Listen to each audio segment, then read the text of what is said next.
This is Morning Motivation for Educators on the Bee Podcast Network. Learn about all the shows at beepodcastnetwork.com. You'll hear from a variety of formal and informal educators who help put this podcast together. If you'd like to contribute your voice to this show, please go to morningmotivationedu.com to apply. Welcome to Morning Motivation for Educators. I'm Danielle Nuhfer, a former teacher who knows firsthand how exhausting and overwhelming this work can be. After 20 years in the classroom and 2 bouts of burnout, I found tools to help teachers not just survive, but thrive. Teaching Well was created to help educators like you manage stress, find balance, and reconnect with the passion that brought you to teaching. This podcast is your space to breathe, reflect, and take small steps toward feeling more grounded and fulfilled. Your well-being is crucial to your school success, and I'm here to support you. So with that, let's begin.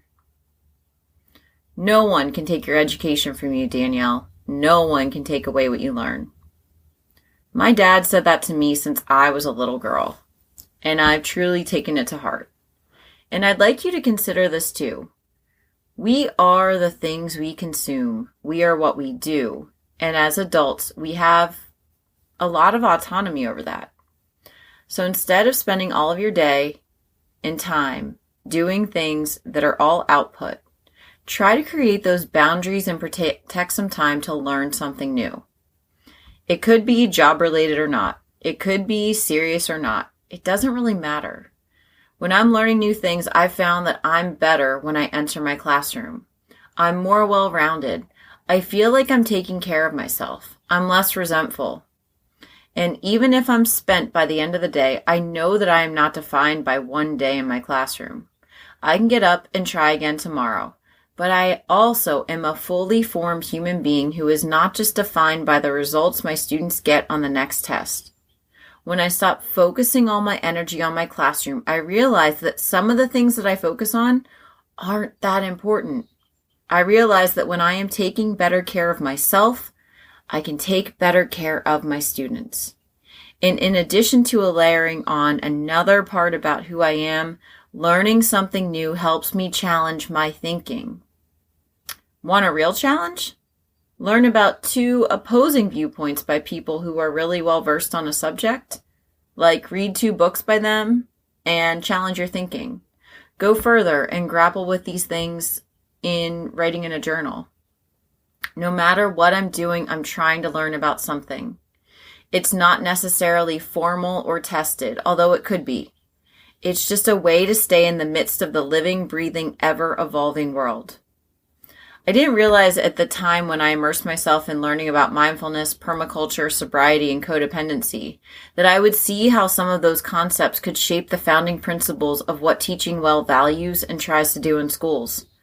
I could have never predicted that all of the things I learned got mixed around in me, and then I was able to create something that I can share with others to help reshape some parts of how schools work. And I want that for you too.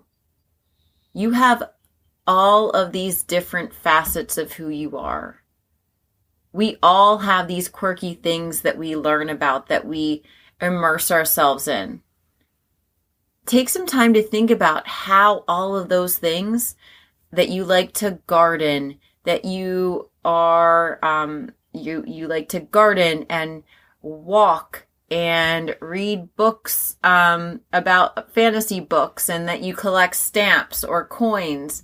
How can all of that inform the way that you show up in your classroom? It doesn't need to be that you bring your coin collection in, but maybe you get your kids to show you the coins that they have in their pockets, if they have any anymore, or maybe you show them what coins are because they don't deal with that sort of money, and it's something that you brought to their awareness and their schema of life. You know, we are the manifestation of all of the things that we consume and think about and learn about. And that doesn't just mean when we are younger.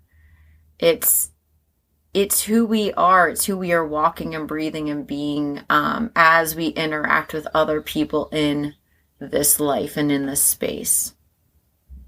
And I just invite you to think about how all of the beautiful layers of who you are really a gift to the students that you stand before every day, whether they know it or not. So, as my dad said so long ago, no one can ever take away what you learn. So my wish for you is years of immersing yourself in quality knowledge that enhances your life in both formal and informal ways, so that you can bring an even better you to your classroom.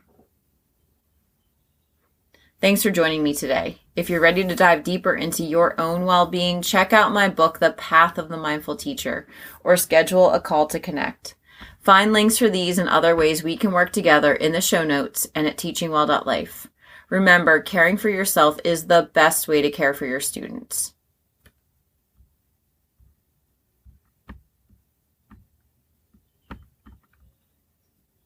Thanks for listening. And whatever role you have in education, we have a podcast for you at bpodcastnetwork.com. Who among your friends and colleagues needs to hear this message today? Please share it with them right now.